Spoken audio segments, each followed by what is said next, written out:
శ్రీశైలం ఎడమగట్టు కాలువ సొరంగంలో ప్రమాదం జరిగి 8 మంది చిక్కుకుపోయారు. వారిని రక్షించేందుకు సహాయక చర్యలు కొనసాగుతున్నాయి. దాదాపు 3 ఏళ్ల విరామం తర్వాత ఈ మధ్యనే పనులు మొదలైనట్టుగా అధికారులు చెబుతున్నారు. అంతలోనే ఈ ప్రమాదం జరిగింది. ఎస్ఎల్బీసీ టన్నెల్ ప్రాజెక్టు పనులు 2 దశాబ్దాలుగా కొనసాగుతున్నాయి. అసలు ఏంటి ప్రాజెక్ట్? దాదాపు 44 కిలోమీటర్ల మేర ఎందుకు సొరంగం తవ్వుతున్నారు? ఈ ప్రాజెక్టుతో ఏ ప్రాంతాలకు ఉపయోగం? ఇన్నేళ్లుగా ఎందుకు సాగుతోంది? ఒకసారి తెలుసుకుందాం.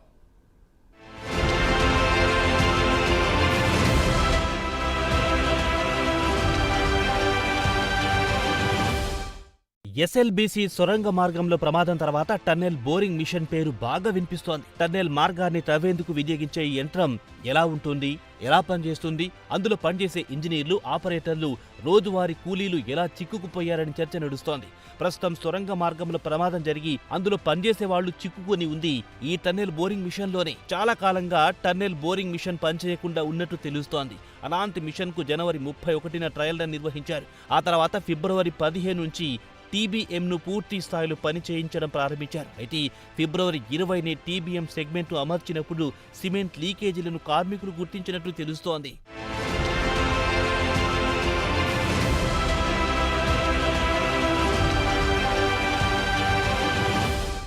ఇకపోతే ఎస్ఎల్బీసీ టన్నెల్ ప్రాజెక్టు పనులు 2005 ఆగస్టులో మొదలయ్యాయి. దాదాపు 2813 కోట్ల రూపాయలతో చేపట్టేందుకు అప్పటి ఉమ్మడి ఆంధ్రప్రదేశ్ ప్రభుత్వం ఆమోదం తెలిపింది.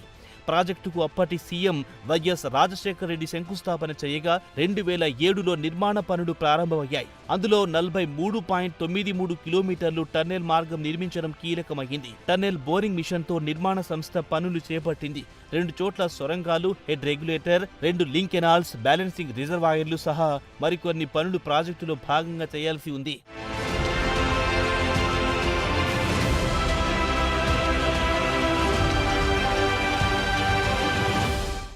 ఇదిలా ఉంటే శ్రీశైలం ప్రాజెక్టు మొదటి టన్నెల్ 9.2 మీటర్ల వ్యాసంతో 43.93 కిలోమీటర్లు నిర్మించాల్సి ఉండగా 34.37 కిలోమీటర్లు పూర్తయినట్టు నీటిపారుదల శాఖ ప్రకటించింది. దీనికి సంబంధించి 2 వైపుల నుంచి అంటే ఇన్లెట్, అవుట్లెట్ వైపుల నుంచి పనులు చేసుకుంటూ వచ్చారు.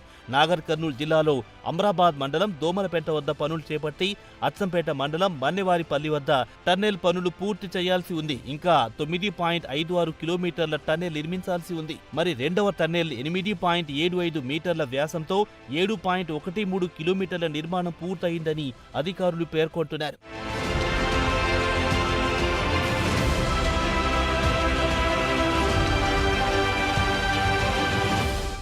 ఈ ఎస్ఎల్బీసీ టన్నెల్ ప్రాజెక్టు ద్వారా 30 టీఎంసీల నీటిని కృష్ణానది నుంచి తరలించాలనేది ప్రణాళిక. దీని ద్వారా ఉమ్మడి నల్లగొండ జిల్లాలో 4 లక్షల ఎకరాలకు సాగునీరు అందించాలని ప్రభుత్వం లక్ష్యంగా పెట్టుకుంది. అలాగే హైదరాబాద్ తాగునీటి అవసరాలకు నీటిని తరలించాలని నిర్ణయించారు. అయితే 2010 నాటికే పనులు పూర్తి కావాల్సి ఉండగా కొనసాగుతూ వచ్చాయి. ఈ ప్రాజెక్టు ఉమ్మడి ఏపీలోనే 52% పనులు పూర్తయినట్టు అధికారులు చెబుతున్నారు. ఆ తర్వాత గత 10.5 ఏళ్లలో 23% పనులు అయ్యాయని పేర్కొంటున్నారు.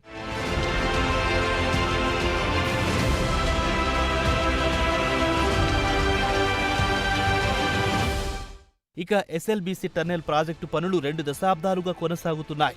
ఇందులో ప్రధానమైన సొరంగం పనులను పూర్తి చేసేందుకు టన్నెల్ బోర్ మిషన్తో పనులు చేస్తున్నారు. పనులు నత్తనడకన సాగుతుండగా ప్రాజెక్టు వ్యయం భారీగా పెరిగిపోయింది. నిధుల సమస్య వల్ల పనులు సక్రమంగా జరగలేదు. దీంతో పనులపై తీవ్ర ప్రభావం పడిందని అధికారులు వ్యాఖ్యానిస్తున్నారు. అలాగే షియర్ ట్రీట్మెంట్ కోసం 1.5 ఏళ్ల పాటు పనులు ఆగిపోయాయని అంటున్నారు. మొత్తంగా ప్రాజెక్టుకు ఇప్పటి వరకు 2,647 కోట్ల రూపాయలు ఖర్చయినట్టు సమాచారం.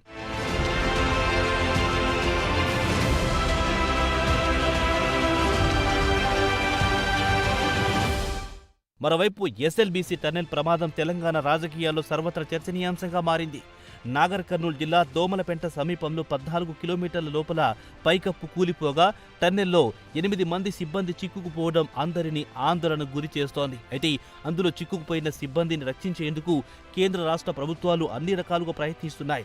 ఎన్డీఆర్ఎఫ్, ఎస్డీఆర్ఎఫ్, తెలంగాణ రెస్క్యూ బృందాలతో పాటు హైడ్రా, ఇండియన్ ఆర్మీ, స్పెషల్ బెటాలియన్లు, ర్యాట్ హోల్స్ మైనర్స్ ఆధ్వర్యంలో సహాయక చర్యలు ముమ్మరంగా కొనసాగుతున్నాయి. 2023లో ఉత్తరాఖండ్ సిల్కియారా సొరంగంలో 41 మంది కార్మికులు చిక్కుకోగా 17 రోజులు ప్రయత్నించినా వారిని అధికారులు బయటికి తీసుకురాలేకపోయారు. చివరికి ర్యాట్ హోల్ మైనర్లు రంగంలో దిగి ఒక్క రోజులోనే వారిని సురక్షితంగా బయటికి తీసుకొచ్చారు.